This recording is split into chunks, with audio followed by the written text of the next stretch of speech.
Hey everyone, this here is the ROG Flow X13, ASUS's first Republic of Gamers ultrabook and a unique product on today's market. On a first look, this is a compact 13-inch ultra-portable laptop with a convertible 16x10 touchscreen, weighing a little under 3 pounds. What makes it special is the fact that this is the only such product built on an AMD Ryzen 5000 hardware, alongside a dedicated GTX 1650 graphics chip from Nvidia. They're paired with up to 32GB of memory and a 62Wh battery, as well as the cooling module to match this kind of hardware inside this 13-inch chassis. Razer's Stealth 13 has held the crown as the most competent gaming ultrabook of the past years. However, with a more capable and more efficient hardware, smaller and convertible form factor, and a larger battery, this ROG is on the path for regicide, at least on paper. ASUS didn't just launch the Flow X13 on its own though, they also paired it with their take on eGPU in what's called the ROG XG Mobile external GPU. This is an ultra-compact eGPU enclosure about the size of a book and easy to bring along when traveling. It ships with up to full-power RTX 3080 graphics, but does come with a hefty price. Furthermore, the ROG XG Mobile only works with the ROG Flow X13 laptop, and that's because ASUS didn't go with a standard Thunderbolt connection, but instead they developed their own connector for a couple of different reasons. We'll get to that in a bit. Back to the Flow X13, this is the most portable ROG laptop to date, and a fair bit smaller, slimmer, and lighter than last year's Zephyrus G14. It doesn't compromise on the build quality in any way though, and it's also a convertible with a 360-degree screen. I'm not that big on the tablet mode, but I do like the fact that I can lean the screen back when using this on the couch. Magnesium alloys are used for the construction, but all the exterior surfaces are textured and the whole thing feels surprisingly premium to the touch and sturdy, with almost no flex in either the lid or the main deck.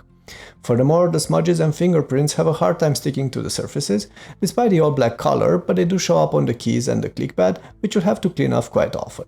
Aesthetically, this is one of the cleanest laptops out there, with a subtle ROG Flow engraving under the screen and a dark grey ROG plate on the lid. This won't catch any attention and it's perfectly suited for stricter office or school environments. As far as the ergonomics go, I'm enjoying the blunted lips and corners, the I/O placement on the sides and the fairly good grip on the desk, although those feet on the bottom are minuscule. ASUS went with the same kind of ergolift hinge design they've been using on most of their recent ZenBooks, with the main body raising on small rubber feet placed at the bottom of the screen. The angle is more limited here though, as the chassis barely lifts itself with a standard use screen position. To me, that sparks some concern in regards to thermals. The cooling module is designed to draw fresh air from the bottom of the laptop through open intakes over the two fans and push it out through two vents placed under the screen and an extra vent on the right side. From the little I can tell right now, that limited space underneath might choke the intakes, and I'd expect raising the laptop by an inch or two to have a positive impact on the thermals and performance. I cannot properly test it at this point, but it's something we'll look for in the review. For what it's worth, ASUS themselves claim the laptop runs cooler in tent mode thanks to the unobstructed intakes. Back to the I/O, there are two USB-C slots on this laptop, one on each side, without Thunderbolt support but with video, data and charging. The USB on the left is part of the ROG XG Mobile connector used to hook up to the external GPU, which we'll talk about in the further section. This aside, the Flow X13 only includes a USB-A slot on the right, as well as a full HDMI and an audio jack on the left. Pretty good for a laptop of this size.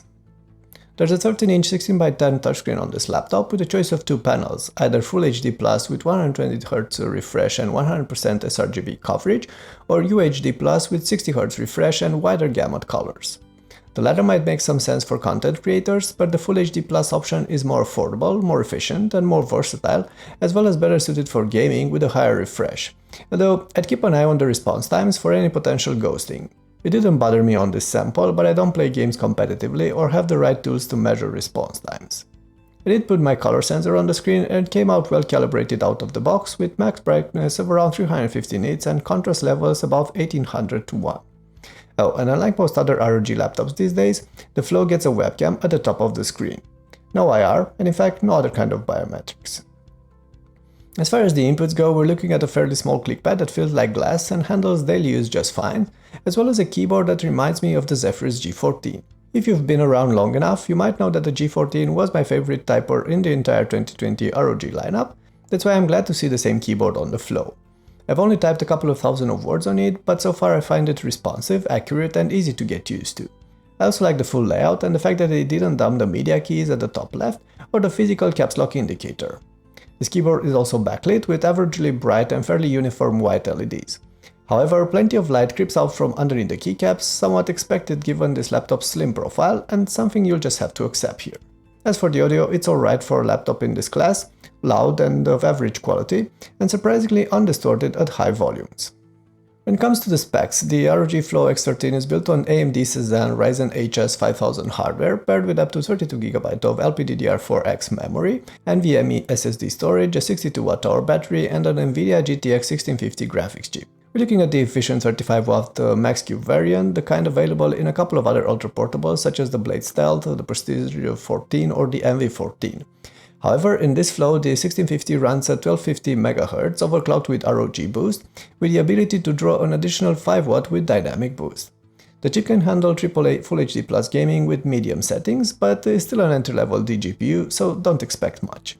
AMD's Zen, on the other hand, that's by far the most capable hardware platform available in this size segment. You can't yet talk performance or benchmarks right now, but boy, you should be excited about it. The Flow X13 will ship with Ryzen 7 and Ryzen 9 chips. They're all 8-core and 16-thread 35W options, but different speeds, cache and Vega graphics. Previously, AMD HS hardware has been an ASUS exclusive for the Zephyrus G14 and G15 models, and I hope that's not going to be the case anymore. However, the Ryzen 9 5980 HS is AMD's series of cherry-picked bins meant to deliver the best performance and efficiency in this form factor, and part of an exclusive Flow X13 Supernova limited series.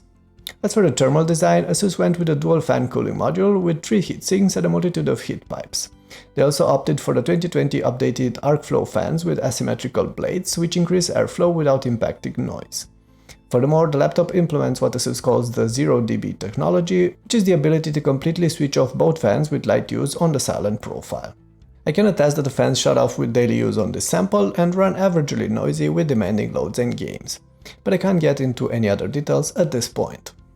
Now back to that external graphics unit, the XG Mobile is an external GPU that works exclusively with the Flow X13, and that's because it doesn't connect via standard USB-C port, but through a proprietary XG connector that ensures both an 8x PCIe connection with up to 8GB per second bandwidth for the GPU, as well as a dedicated USB lane for driving any USB accessories and charging the laptop at the same time. Traditionally, Thunderbolt eGPUs with 4x PCIe lanes bottleneck the external GPU's performance to a lesser or greater extent, especially when feeding back the signal into the laptop's internal display or when utilizing some of the bandwidth for data transfers. With the proprietary 8x connector, the XG Mobile ensures enough bandwidth and eliminates any GPU bottlenecks, either on an external screen or on the laptop's main display. However, I'd reckon the decision to go with this proprietary port also had something to do with the challenge of adding Thunderbolt connectivity to an AMD-based platform here. The XG Mobile also has one major advantage over the other external GPUs on the market, and that's its overall size and portable form factor.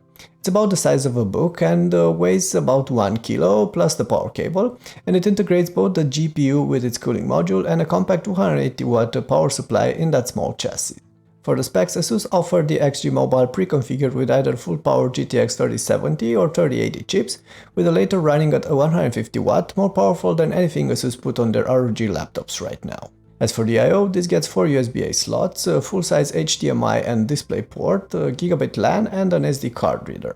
Okay, so generally I reckon this would spark interest among those interested in a portable eGPU, something they can grab along and hook up to the Flow at the destination. The system intelligently knows to allocate extra power to the CPU when the XG eGPU is connected, so the Ryzen HS processor should be fast enough for any modern games and most demanding workflows, with some fair temperatures, as the thermal module would have to cope with a lesser TDP than when both the CPU and the internal GPU are active at the same time.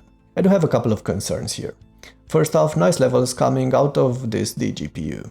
Calling both a PSU and 150W of GPU inside the small form factor with a single fan is not going to be an easy task. The different performance and noise profiles in Armoury Crate have an impact on the eGPU as well, and I look forward to properly test this once finalized. Then there's pricing. For what I've been told, we're looking at around $1,500 for the RTX 3080 XG Mobile, which is a fair bit of a premium demanded for the form factor. Then there's the lack of upgradability, as this cannot be updated after you're buying it, and the limited compatibility, as this only works with the Flow X13. I'd expect ASUS to launch other compatible laptops if this proves successful, hopefully a compact 15-incher that could rival the popular Dell XPS 15 or the Lenovo ThinkPad X1 Extreme. That's in the future though. In conclusion, I'm highly stoked about the ROG Flow X13. If properly priced and if ASUS managed to properly balance the performance, thermals and noise levels, this is going to be the new performance ultraportable king and unmatched by anything else available right now. At the same time, I'm not sold on the XG Mobile eGPU. I do see the point of an external eGPU dock that stays at home and I can hook into for playing games in my spare time, something that allows upgrades and perhaps even includes storage, even if it's a larger unit. However, a more expensive and non-upgradable eGPU that would potentially run fairly noisy, just for the fact that it's compact and easier to carry around, that's just not for me. It could be for you though, if you require the portability and the convenience of getting that kind of GPU performance in multiple locations. Nonetheless, I'd love to hear your thoughts on both these products, both highly interesting and unique on the market right now. And stay close for the final reviews in the weeks to come. I can't wait to get my hands on the final products, find out if ASUS can deliver on what is promised, and share our findings with you. Catch you later.